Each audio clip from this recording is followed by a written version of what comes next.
done. And that's why I said at the beginning to you guys that you need to be aware of the people in this room in order to get them to do stuff for you. So let's talk about becoming awesome. Managing talent. Talent management at the moment is a hot topic, and it's a hot topic in New Zealand as well. I want to, before I talk about that, give you my AAA formula so that you can focus on yourself first and your talent. So what makes people awesome? What's it really that makes people awesome to the degree that they get lots of other people to do stuff for them? The first A I want to discuss with you guys are attraction. People who get other people to do stuff for them are attractive. And I'm not talking about physical attraction. I'm talking about the ability to attract other people to them. So what makes a person attractive to you? No pressure.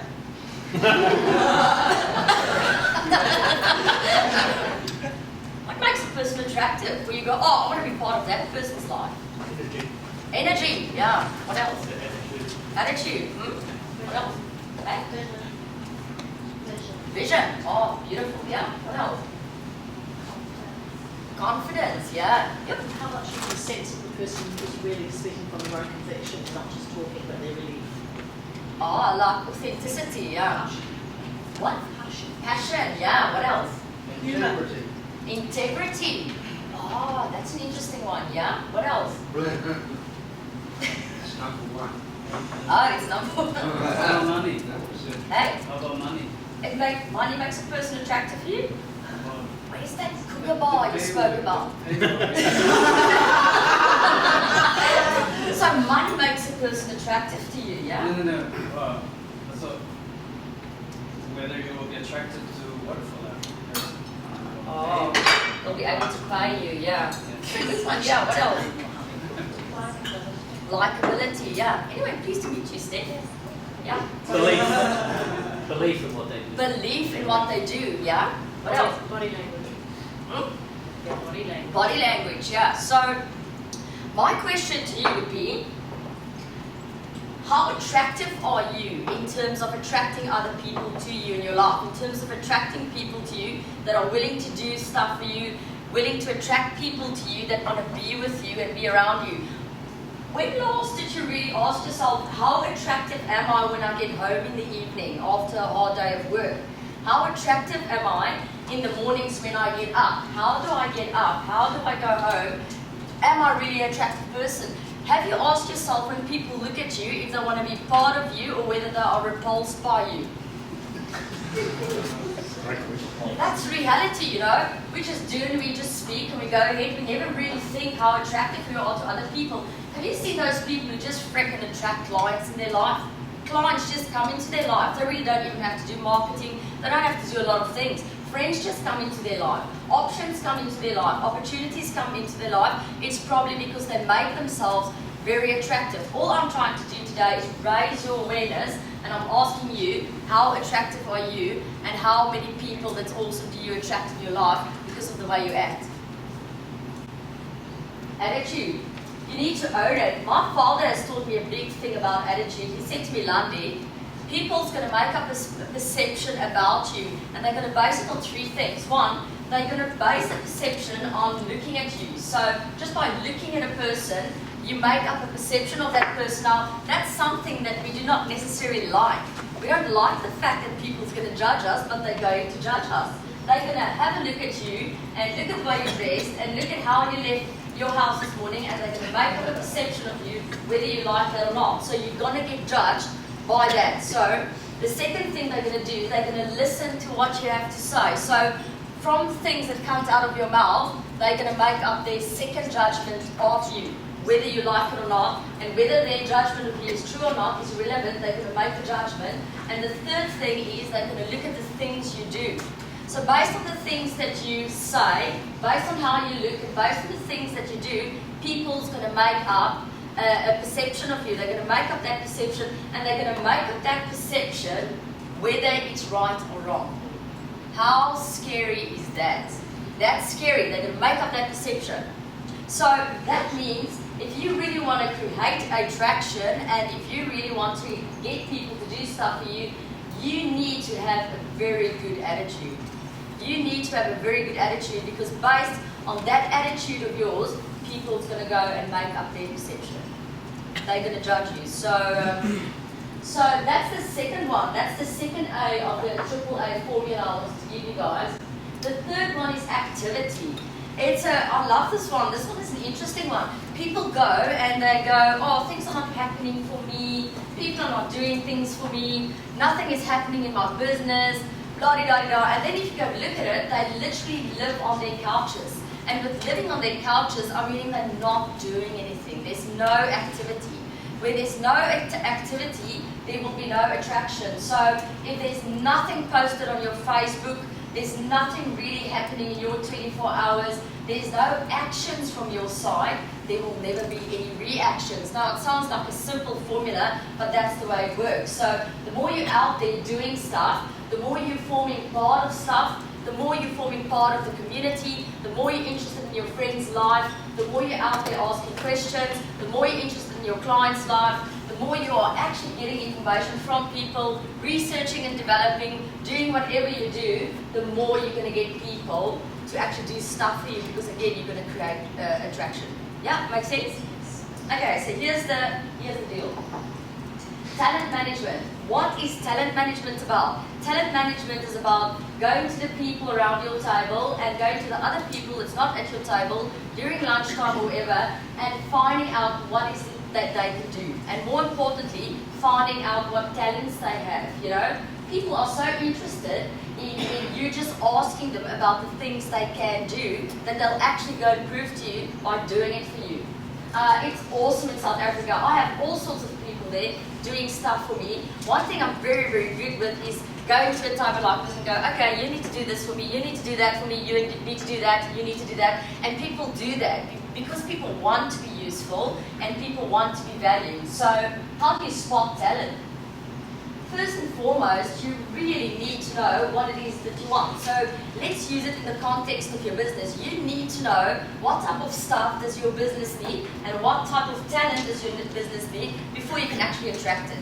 So bringing us all back to the whole issue of quantum, a lot of people don't use quantum. A lot of people don't attract things in their life. A lot of things don't happen for people because they simply do not know what they want. The moment they know what they want, the moment they know what talents they need in their business, the moment they know what's the team looking like that they need to surround themselves with, they start attracting it. And when I'm talking about talent, I'm not just talking about people that's necessarily your employees. A lot of you here, sitting here, have your own business, and you can't, you don't need employees in your business. I'm an HR, I will not employ, I outsource, I use joint ventures, I use Fiverr, blah, blah, blah. So when I'm talking about attracting talent to your business, I'm not necessarily talking employees. I'm talking attracting a team, or surround yourself with successful people so that you and your business can be more successful. Okay, so you need to know what you want, and then you need to ask for stuff. So I'm going to give you an example. So what are you good at? What do you really do well? I'm awesome with kids. Oh, she's awesome with kids. So you can't really help me there. So, what else? I'm quite good at doing mad hairdos. Is that what it is? Oh, okay, yeah. So how can I ask her to do stuff for me if I didn't ask her this type of question? Now I know she's good with hair, and I can say, oh, you know what, can you perhaps do my hair or whatever? There's a simple example. So you need to find out what people are good in if you want them to do stuff for you. Okay, so let me give you the story of Joe. So about 4 years ago, I decided to start my own business. I was like, okay, I'm done with corporate, I'm over it. Yeah, next, I thought, let's do this own business thing. So the CEO that I used to work for at that time was like, oh, he was such a grumpy guy. He was a very, very grumpy guy, and he was not a nice man, and everyone was so scared of him or whatever. So I got up that morning, I'm like, okay, today's the day I'm going to resign, and walked to his office, and I was like, he was not there. So I gave my resignation letter to the COO, and I went back to my office, and I'm sitting, I'm wondering, oh, what's going to happen now? Waiting, and then I get a phone call. There it is, Joe, the CEO, phoning me. He's like, Okay, Landi, I just received your resignation letter. Will you please report to the boardroom? And will you also please bring the employee with you that you're poaching? I'm sure, yeah. I went over to the boardroom with the employee that I've poached. She almost fainted. Let me tell you, I've never seen someone look so white. But anyway, we picked up the boardroom. So he's packed the entire boardroom with the executive team. He's sitting at the end of the table, and now obviously they're going to use an intimidation tactic. So I sat in the boardroom, and he was like, "Oh, how dare you resign after everything we've done for you, and how dare you this, and how dare you that, and you know, I can't believe you've done this to me, and you promised me this, and you promised me that," and he's just going on and on. And you know, as he's going on and on, he becomes like this slow motion thing in my mind. And I realized, geez, Joe, you're a very passionate guy, you know, you're obviously very passionate about stuff. And then when he stopped, he was like, "So, what do you have to say for yourself?" And I was like, "Okay, Joe, are you done?" He's like, "Yeah, I'm done." I said, "Do you have any references for me for my new business?" I thought that guy was going to climb across that table that day and freaking break my neck. But you know what happened? I spotted talent. At that point, I spotted talent. He was going on and on and on. And I thought, "You're really passionate. You must know a lot of people. Maybe you have references for my business." And I promise you, if I'm going to phone him up today, he'll probably remember me because of that. So you can find talent in the most unlikely places, but you need to be able to spot that type of talent. Also, it's not just about you asking what people can do for you. It is obviously about you asking people what you can do for them. So I've gained a lot of clients that way, going to someone and saying to them, "You know what can I do for you? By the way, Elizabeth, that's not why I asked you what I can do for you," which I did earlier, but it works. It works to go to people and go, "What can I do for you today?" And it actually throws people. People are surprised by that question. The very fact that everyone is saying, "What can I do for you today?" So it is about paying it forward if you want to spot talent as well. Did everyone see my water? Oh, thank you.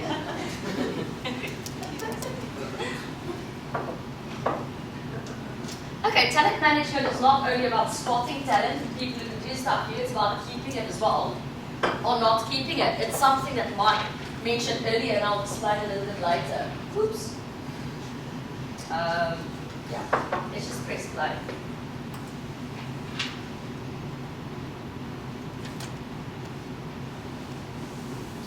Okay, so one of the things you need to start doing is measuring talent. So you need to become aware of the people that surround you. I always say it's like this. 1 plus 1 plus 1 plus 1 plus 1 equals 5.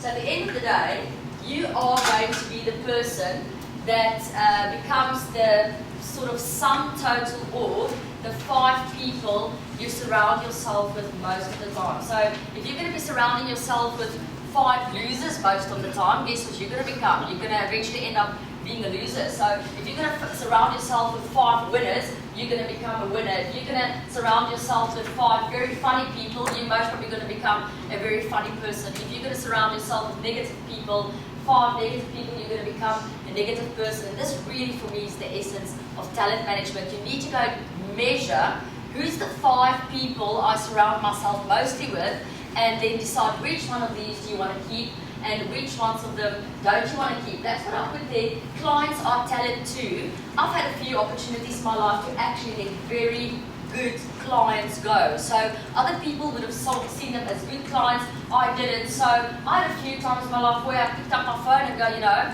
"Thank you for your business over the past 6 months, but I don't think I'm going to keep you anymore." And then they go like, "What?" I'm like, "Yeah, you know, it's like, in terms of the money I'm getting and in terms of the amount of stuff I have to do for you, I'm not going to do that anymore." So it's about letting some talent go. It's about letting some clients go. And every single time I've done it and I've closed the door, then the door's open. That's given me 10 times more better opportunities than the opportunities I had before. Okay, it's important that when it comes to talent management, that you consider outsourcing. Like Mike said, I love using things like Fiverr. I love using things like the laundry services, or as we call it, the laundry permit. But I mean, he does his job. I love, outsourcing car washes to people. I love outsourcing invoicing and finances to a bookkeeper. I love outsourcing my payrolls and stuff to bookkeeper. I love outsourcing lots of stuff. Actually, it's becoming more and more that I'm outsourcing stuff so that I can just focus on the core of my business, which is really HR consulting and giving advice to other people. The rest of the stuff I outsource, but I do make sure that the people I outsource stuff to are very good at what they do so that I don't have to worry about it. You know those people who go, oh, I can never give other people my responsibilities because I can do it the best? I don't do that. I give stuff away. I give stuff away all the time so that I can just focus on the fun stuff. Never mind what I'm good at, I want to focus on the fun stuff. So if it's not fun, I don't want to do it. It's important with talent management that you break the rules. It's important that you break the rules for the business, and it's important that you try new things, and it's important for you to think out of the box. Otherwise, you're not gonna attract the right talent and the right people to you. So it's important that you look at the rules and break them. That's another thing that's nice about HR. We get to make the rules, but we never have to follow them. Yeah. So it's nice. You go to a business, you give them all their rules and regulations and stuff, but you don't have to follow those rules. So it's important that you break the rules for your business and think outside of the box. Use the type of talent, use the type of things that other people wouldn't necessarily do. I think that's nice about entrepreneurship. That's nice about ideas. That's nice about all the things we spoke about. Is the fact that even if you pilot stuff or whatever, it's all the people who's done something for the first time as people who broke the rules. Yeah. Okay. How to keep people? You need to engage them, but not marry them. We've been telling like that for years. Yeah,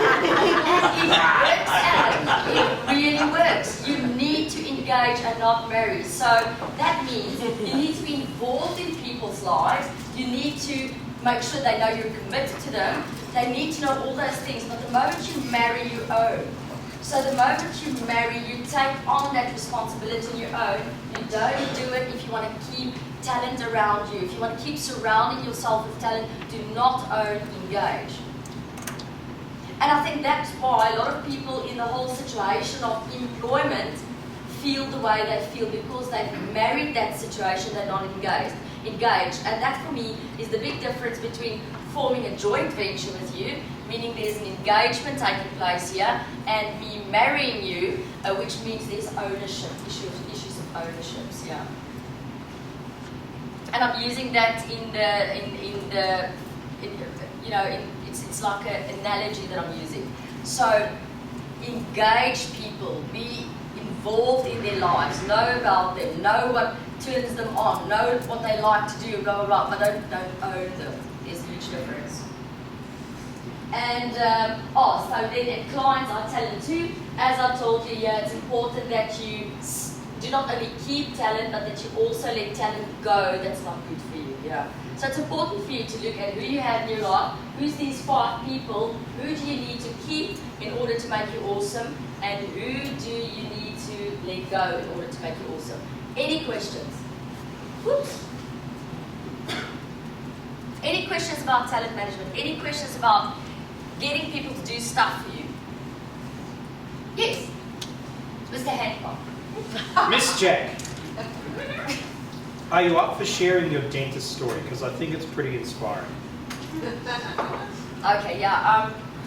This is my dentist doing stuff for me the other day. Well, a while ago when I was in Greece, we just drove around in the car. The next moment I was like, what's this funny feeling? And then my tooth fell out. My entire tooth fell out. Yeah, it just came out. But a small piece stayed behind. So I just threw the tooth out of the window.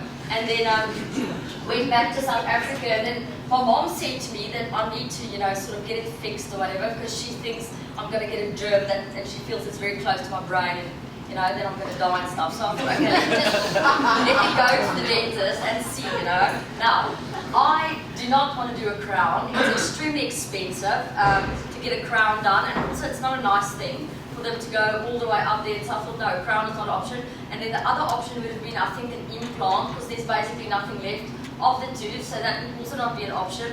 So I walked into the dentist's room and I said to her, okay, so today you are going to experience something revolutionary. And she's like, what's that? I said to her, today you are going to do something that you've never done before.